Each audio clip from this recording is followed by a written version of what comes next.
हाँ बच्चों, आपका बहुत बहुत स्वागत है आज की क्लास में। मैं उम्मीद करती हूँ कि आप अच्छे से पढ़ाई कर रहे होंगे और अपनी सेहत का भी ध्यान रख रहे होंगे। बच्चों, हम गणित की दुनिया किताब का 7वां पाठ कर रहे थे जिसका नाम है माप। तो चलिए आगे बढ़ते हैं। भारी, हल्का। आओ सभी बच्चे रसोई में चले और देखें आज मिड डे मील में क्या बना है। तो बच्चों, मिड डे मील वो होती है जब आपको आधे टाइम पे खाना मिलता है, उसे हम मिड डे मील कहते हैं। मिड मतलब बीच का टाइम। तो फिर टीचर वहां बच्चों को लेकर जाती हैं और बोलती हैं, वाह, आज तो पेठे की सब्जी बनेगी। ये रहा बच्चों पेठा। बच्चों देखो, यह पेठा है और यह प्याज है। पेठा उठाकर देखो। उठाना कठिन है क्योंकि यह भारी है। प्याज उठाना आसान है क्योंकि यह हल्का है ना बच्चों? तो बच्चों को समझ में आ जाता है भारी क्या होता है और हल्का क्या होता है। वर्कशीट दी गई है बच्चों। हमें बताना है हल्का कौन सा है और भारी। देखिए, हाथी भारी है तभी ये इधर को जा रहा है झूला। उसी तरीके से सुअर भारी है, इसीलिए ये नीचे की तरफ को आ रहा है। ये झूला आपने लिया होगा, तो जब आप ग्राउंड में जाते हैं तो आपने ये झूला लिया होगा। हल्की चीज ऊपर रहती है, जो भारी चीज होती है वो नीचे जाती है। अब बोला गया है सबसे भारी पर सही चिन्ह लगाओ। सबसे भारी तीनों में से कौन है? किताब सबसे भारी है। इसमें कौन सा फल सबसे भारी है? ये फल सबसे भारी है। इन तीनों में से सबसे भारी ये है। इनमें से सबसे भारी हथौड़ा है। आसान था बच्चों। उसी प्रकार दूर पास। पूजा, फूल के सबसे पास कौन सी तितली है? अच्छा, ये रहा फूल सबसे पास, तो ये वाली तितली है। अमन, दाईं ओर वाली तितली फूल के सबसे पास है और ये वाली तितली फूल से सबसे दूर है। उसके बाद बताया गया है पूजा झंडे के पास खड़ी है। पास यानी कि नजदीक। और हरमन झंडे से दूर खड़ा है। मैं उम्मीद करती हूँ अब आपको पास और दूर की समझ हो गई होगी बच्चों। ये रही वर्कशीट। वर्कशीट में बोला गया है बिल्ली के सबसे पास वाले चूहे पर सही का चिन्ह लगाओ। चलिए लगाते हैं। सबसे पास ये रहा। उसी प्रकार बोला गया है झूले के सबसे दूर वाले बच्चे पर सही का चिन्ह लगाओ। अब बोला गया दूर वाले पे, ये तो पास है, हमें दूर ये मिल गया। आगे बच्चों, अपने पास पड़ी वस्तुओं के नाम बताओ। अब टीचर पूछते हैं अपने पास पड़ी वस्तुओं के नाम बताओ कौन कौन से हैं। तो बच्चे बोलते हैं मैडम पेंसिल है, रबड़ है, किताब है, मेरी सहेली साथ बैठी है। ये सब पास वाली चीजें हैं। फिर टीचर कहते हैं शाबाश, अब अपने से दूर पड़ी वस्तुओं के नाम बताओ। तो बच्चे नाम लेते हैं मैडम आपका पर्स, ब्लैक बोर्ड, खिड़की, वो पेड़, चौक, टेबल, सब हमसे दूर है। ठीक है बच्चों, इससे पता लगता है आपको पास और दूर की समझ हो गई। आगे दी गई है बच्चों वर्कशीट। यहां पर बनाया गया है एक मैप। ये रहा स्कूल, ये रहा घर, मंदिर, अस्पताल, राशन की दुकान और पार्क। अब आपसे सवाल पूछा गया है, आप अपने घर के हिसाब से बताइए। पहला, आपके घर से दूर कौन सा स्थान है? मंदिर या स्कूल? कौन दूर है आपके घर से? चलिए देखते हैं। ये तो रहा मंदिर। अगर देखा जाए ये घर, ये स्कूल, मैं यहां स्कूल बना दूंगी। अगला सवाल, आपके घर से दूर इनमें से क्या है? अस्पताल या पार्क? अस्पताल पास है, पार्क दूर है, तो मैं पार्क पे लगा दूंगी निशान। तीसरा, आपके घर के पास इनमें से क्या है? पार्क या राशन की दुकान? पास है मंदिर या फिर राशन की दुकान? सबसे नजदीक है मेरे पार्क भी पूछा गया, पार्क या फिर राशन की दुकान? राशन की दुकान। मंदिर भी वैसे नजदीक है। ठीक है बच्चों। उसके बाद बोला गया यहां पर हमें एक काम, अपने घर से स्कूल जाना है। आपने घर से स्कूल जाना है, दो रास्ते हैं, एक पास और एक दूर।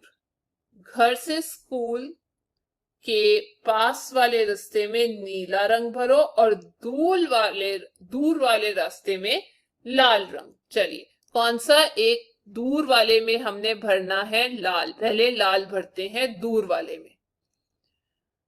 तो हम घर से शुरू होंगे, ये बाहर जाएंगे, पूरा चक्कर काट के ऐसे ऐसे ऐसे ऐसे ऐसे जाते जाते जाते जाते हम स्कूल पहुंच जाएंगे। ये है दूर का रास्ता जिसमें लाल रंग भर दिया।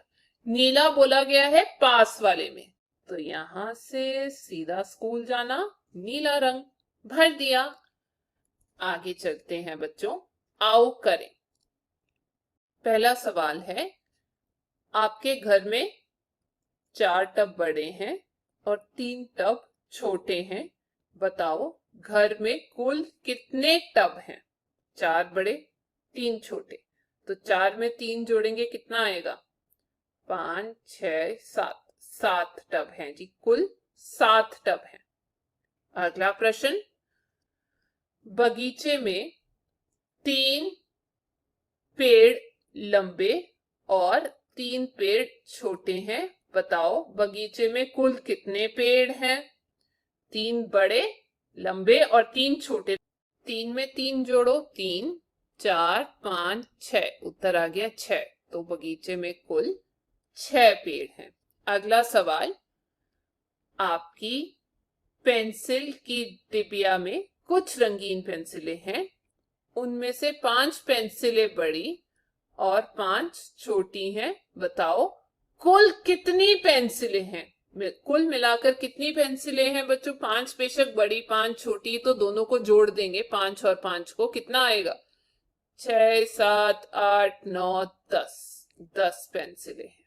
अगला प्रश्न, आपके बस्ते में मोटी और पतली कुल 8 पुस्तकें हैं।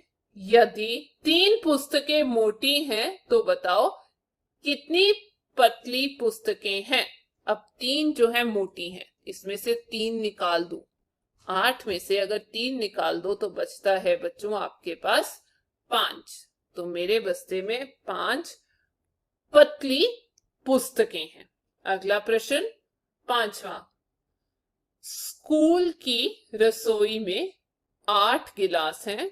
यदि 4 गिलास बड़े हैं तो छोटे गिलास कितने हैं या कितने होंगे? 8, सारे गिलास 8 हैं, उसमें से 4 गिलास जो हैं वो बड़े हैं, तो बचे कितने? 8 में से 4 निकाल दो तो बचता है बच्चों 4। देखिए 1 2 3 4 5 6 7 8, इसमें से 4 निकाल दूं तो 1 2 3 4 बचे। अगला प्रश्न है बच्चों 6, एक माला में बड़े और छोटे 10 मोती हैं। यदि 6 मोती बड़े हैं, ये 6 जो हैं बड़े हैं, तो हमें बताना है छोटे मोती कितने हैं। तो 10 में से अगर मैं 6 निकाल दूंगी बच्चों तो हमारे पास कितने रह जाएंगे? 4। आइए देखें, 1 2 3 4 5 6 7 8 9 10, इसमें से अगर मैं 1 2 3 4 5 6 ये 6 निकाल दूं तो मेरे पास 4 ही बचते हैं।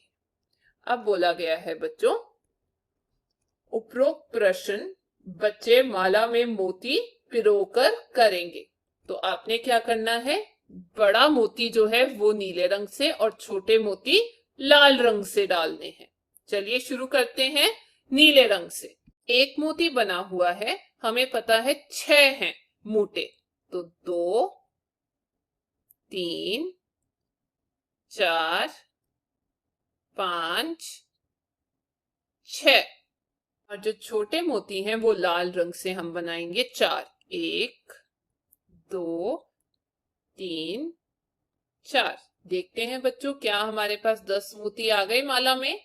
1, 2, 3, 4 छोटे मोती, 5, 6, 7, 8, 9, 10। जी हाँ। अब हम आगे बढ़ते हैं गतिविधि। बच्चों देखो, मेरे मेज की लंबाई 5 बालिश्त है। बालिश्त यानी कि 5 बार आप हाथ रखेंगे। आप अपने मेज की लंबाई अपनी उंगली अपनी बालिश से नाप कर बताओ। आपके मेज की लंबाई कितनी है? मान लीजिए मेरे मेज की लंबाई 5 बालिश है। आप अपने हिसाब से अपने मेज पे गिन के देखिएगा और उत्तर लिखिएगा। आगे लिखा गया है, बच्चों अनुमान लगाओ आपकी कक्षा का ब्लैक बोर्ड कितने बारिश है और फिर बारिश से इसे नापो। पहले अनुमान लगाओ। तो एक बच्चा अनुमान लगाता है, अंदाजा लगाता है कि मान लीजिए मैडम 8 बलिश्ते हैं, लेकिन जब वो नापने जाता है हो सकता है 10 हो। ठीक है, तो आपने पहले अनुमान लगाना है और फिर सही माप बताना है। आगे हमने जो सीखा, देखिए 21 से 99 तक गिनती, वस्तुओं की तुलना, लंबा छोटा, मोटा पतला, भारी हल्का, दूर पास। वस्तुओं का वर्गीकरण, लंबाई का अनुमान, लंबाई की अवमान्य इकाइयां। ठीक है बच्चों, ये सब हमने पढ़ लिया। अब हम अगली क्लास में मिलेंगे, तब तक आप अपना ध्यान रखिए।